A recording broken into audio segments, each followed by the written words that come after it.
My Golden Blood had all the right ingredients for a breakout boys' love, BL, hit. Vampires? Check. Forbidden romance? Check. The magnetic star power of GMMTV's beloved leads, Joss and Gone? Double check. On paper, it was the perfect slow burn, blood-soaked gothic drama fans crave, an emotional roller coaster poised to dominate the genre.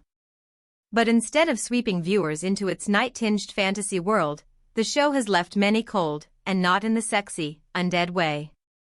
So what happened? The answer, frustratingly, isn't simple. Yes, My Golden Blood is being panned for its stilted dialogue, questionable pacing, and performances that don't quite hit. Yes, the production choices range from confusing to downright bizarre. But hovering over everything like a shadow at midnight is a much more complicated controversy: Joss's growing association with far-right, often inflammatory public figures, and the deafening silence that followed. The storm began in December 2024, when fans started noticing something strange about Joss's online presence. Quietly, over time, he had been following, and sometimes resharing, content from controversial personalities including Donald Trump, Andrew Tate, Joe Rogan, Candace Owens, and Pearl Davis. For many international fans, especially those within the queer community or aligned with progressive politics, these names are red flags. They represent ideologies that are openly misogynistic, anti-LGBTQ+, and steeped in harmful rhetoric. So when BL fans saw Joss engaging with these figures, confusion quickly turned into disappointment. One user on X, formerly Twitter, summed it up: Joss following Trump, Tate, and quoting Rogan was not on my 2024 bingo card. I'm so confused, he's not even American, so what is this nonsense? It's disappointing, and I really think he should explain himself. What fans found most disturbing wasn't just the follows, it was the consistency. This wasn't a one-time blip. Joss had apparently been interacting with these figures' content for years. Even after some were exposed for human trafficking or ongoing misogynistic statements, he didn't unfollow them. Not until fans began calling it out. And even then, there was no public statement. No explanation. Just quiet removals. In a media space where parasocial bonds matter deeply, where fans follow not just the characters but the people behind them, this silence was deafening. It felt less like neutrality and more like quiet complicity. One fan wrote, "It's not about a single post or follow. It's the pattern. I don't even know what kind of person he really is anymore, based on the kind of content he's chosen to engage with for years." Others were more direct. Following Andrew Tate isn't a passive thing. It's a choice. Why would you choose that? Of course, some tried to defend him. He can follow whoever he wants, a commenter said. We're just fans, not moral gatekeepers. But others weren't buying it. It's not about a single post or follow. It's the pattern. I don't even know what kind of person he really is anymore, based on the kind of content he's chosen to engage with for years. Others were more direct. Following Andrew Tate isn't a passive thing. It's a choice. Why would you choose that? Of course, some tried to defend him. He can follow whoever he wants, a commenter said. We're just fans, not moral gatekeepers. But others weren't buying it. You really think someone who supports Trump would go to one of the largest gay weddings in Thailand? Haven't you watched any of his interviews where he talks about love and acceptance? Has roots in a deeper issue, a cultural divide between Western fans, especially queer fans, and local or regional audiences in Thailand. In the US or UK, names like Trump or Tate are shorthand for regressive politics and hatred. But in Thailand, that cultural weight doesn't always carry over. Many Thai fans either didn't know who these figures were or didn't see the same cause for alarm. This difference in awareness caused friction online. Some felt that Western fans were importing outrage. Others felt Thai fans were dismissing serious concerns. The result? A messy, bitter digital clash, with no clear resolution in sight. Some international fans opted to disengage entirely, choosing not to support the show in any way.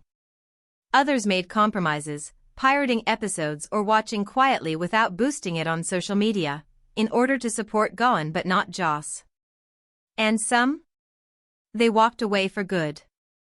Stripping away the drama, there's another uncomfortable truth at the heart of My Golden Blood. Even if Joss's social media history had never surfaced, the show would still be struggling.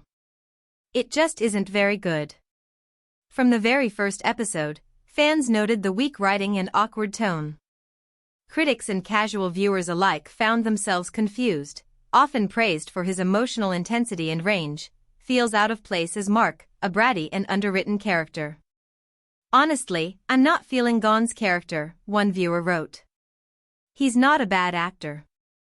I think he's doing what he can. But this role doesn't suit him. The immaturity just doesn't land naturally. Joss, usually celebrated for his easy charisma, fares even worse.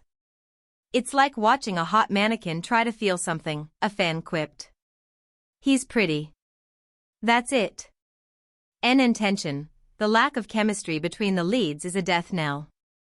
Yes, they look good together. But beyond aesthetics, there's no spark. They look like soulmates, if soulmates were strangers reciting lines into the void, one user joked.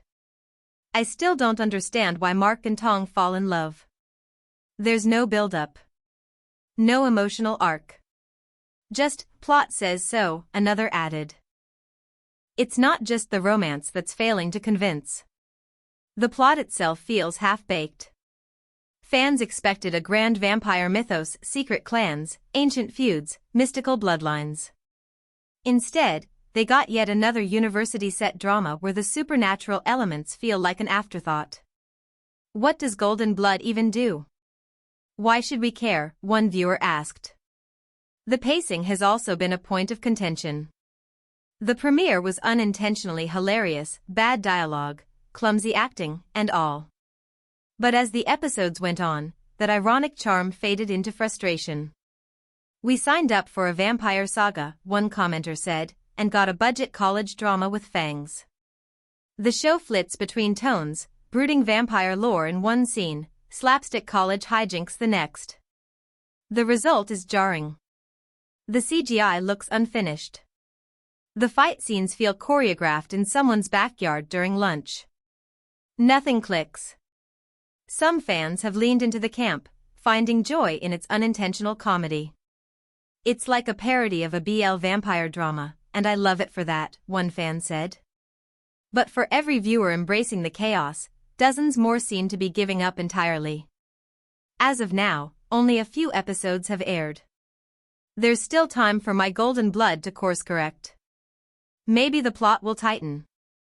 Maybe the chemistry will improve. Maybe the world building will finally live up to its promise. But it's an uphill battle. The fandom is fractured. The controversy surrounding Joss hasn't gone away.